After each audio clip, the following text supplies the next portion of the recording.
Alors, on a un intérêt certain pour cette présentation. Vous avez sans doute répondu à une partie des questions, mais il y a donc deux questions. Une de Barbara Vigneron. Alors, est-ce qu'elle est par là-bas ou est-ce qu'elle est par là? Elle est là, voilà. À vous de poser votre question. Merci. Quels sont les enjeux et les risques liés à la modification intentionnelle de la météo en ajoutant des particules d'aérosol pour les nuages? Oui, donc j'espère que j'avais un peu...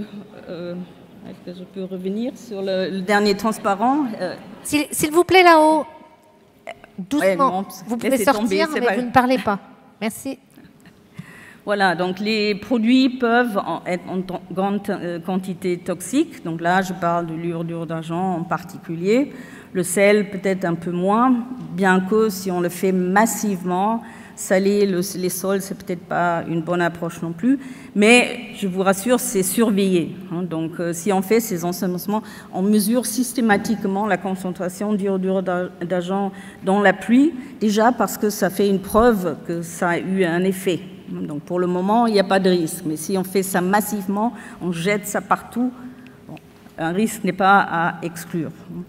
Et après, bon, pour le moment, on n'a pas la preuve que ça peut nuire à la distribution spatiale des pluies. Donc là, on n'a pas assez de recul. Comme j'ai essayé de démontrer, on est au début, les changements documentés qu'on a pu obtenir, ils n'inspirent pas la peur. Mais bon, c'est ce qui est perçu comme danger, c'est aussi réel. Donc si on vous accuse de voler l'eau et vous avez déjà pas beaucoup, donc dans les régions comme l'Israël, le Proche-Orient, ça a un certain potentiel pour des conflits. Merci. Et donc il y avait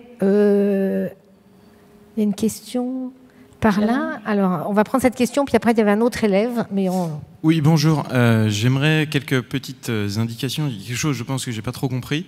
De ce que j'ai pu comprendre, l'ensemencement a l'air d'être quelque chose de très difficile à mettre en place, où on n'est pas certain de si ça fonctionne ou pas. Pourtant, dans votre introduction, vous aviez dit comme quoi la Russie et la Chine réussissaient totalement à contrôler la météo. Est-ce que non, j'ai pas dit ça. Pas contre la météo, mais en tout cas contrôler ponctuellement à certains endroits. Est-ce que ils ont utilisé l'ensemencement ou ils ont utilisé d'autres techniques? Non. Bon, alors, la technique, ou disons le concept en lui-même, doit marcher, parce qu'il est physique, il est basé sur ce qu'on connaît des principes, comment marche un nuage. On a du mal à le documenter d'une manière scientifique robuste, à cause de la grande variabilité dans les nuages naturels. Mais ça, moi je parle en tant que scientifique. Donc quand quelque chose n'est pas documenté, pur et dur, j'y crois pas. Mais il y a un aspect, disons, opérationnel à tout ça. Et cet aspect opérationnel, c'est un peu une croyance, on va dire. Et en fait, la Russie, la Chine et d'autres pays aussi y croient très fortement et le font d'une manière opérationnelle. Donc, et eux, ils disent que ça marche. Par contre, ils ne font pas les expériences d'une manière scientifique contrôlée, mais ils le font quand même. Donc le principe d'empêcher la pluie, c'est en fait l'inverse de ce qu'on fait pour provoquer la pluie. On ajoute plein de petites particules d'aérosol pour que tous les gouttes restent petites. Et ils le font et ils disent que ça marche et il ne pleut pas. Par contre, vu qu'on n'a pas leur littérature, c'est pas publié dans la littérature internationale, c'est très difficile à... Donc pour moi, ça n'existe pas, on va dire, même si ils me disent ça marche. Donc c'est en fait un domaine qu'on essaye, c'est aussi un peu une raison de ce groupement d'experts qu'on essaye toujours de motiver, de faire ça d'une manière rigoureuse et scientifique et pas n'importe comment. Merci. On avait également une question d'Alexia Mancusi, qui est peut-être déjà en partie répondue, mais... Voilà. Merci. Alors, cette technique de création de pluie fonctionnerait-elle partout avec les différentes, par exemple, paramètres de climat dans tout le monde, enfin dans le monde? Non, c'est un bon point. Parce que c'est ce que j'ai essayé de dire, je n'ai pas trop élaboré. Donc, en fait, on essaye de se substituer à des particules naturelles. Donc, il faut connaître les particules naturelles qui sont là. Et parfois, en particulier quand on est dans un environnement marin, où il y a beaucoup de cristaux de sel déjà très grands, en rajoutant, ça ne va pas aider. Au pire, ça va empêcher la pluie.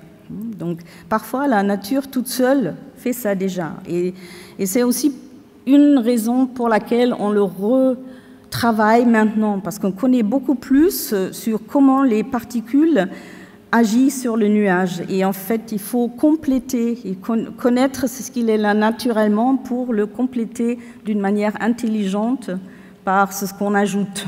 Et certains nuages, non, on ne peut pas les ensemencer. Donc, il n'y a pas ce one size fits all. C'est ce qu'on avait essayé de chercher dans les années 50. Ça n'existe pas. Il faut en fait connaître ce qu'on a et travailler avec une ambiance qui est différente, en bord de mer, en ville, au désert. Voilà. Merci. Je crois qu'il y avait une... Voilà, on va prendre une dernière question par là. Oui, j'aurais une question et peut-être une remarque selon la formulation de votre réponse. Pourriez-vous nous donner un ordre de grandeur des quantités d'iodure d'argent qui sont utilisées, par exemple, pour déclencher une pluie d'importance moyenne sur un bassin, disons, moyen? Quel ordre de grandeur des quantités? Non, là, je suis désolée, je ne peux pas... Alors, ouais.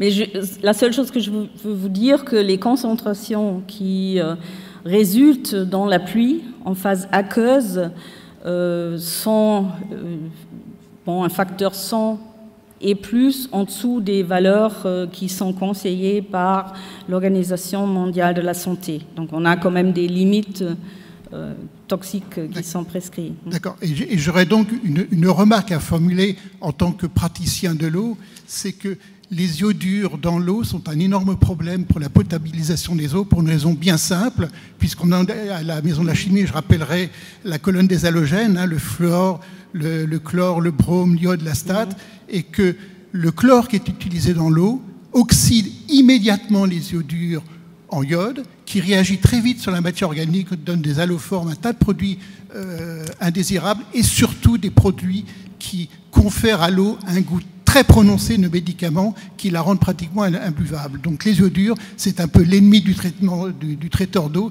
l'ennemi de la fabrication de l'eau potable, et peut-être faut l'avoir en tête au-delà d'éventuels problèmes sur l'environnement que pourrait créer l'argent ou les iodures en général. Merci. Oui, merci pour la remarque. Merci beaucoup, merci bien pour cette démonstration scientifique.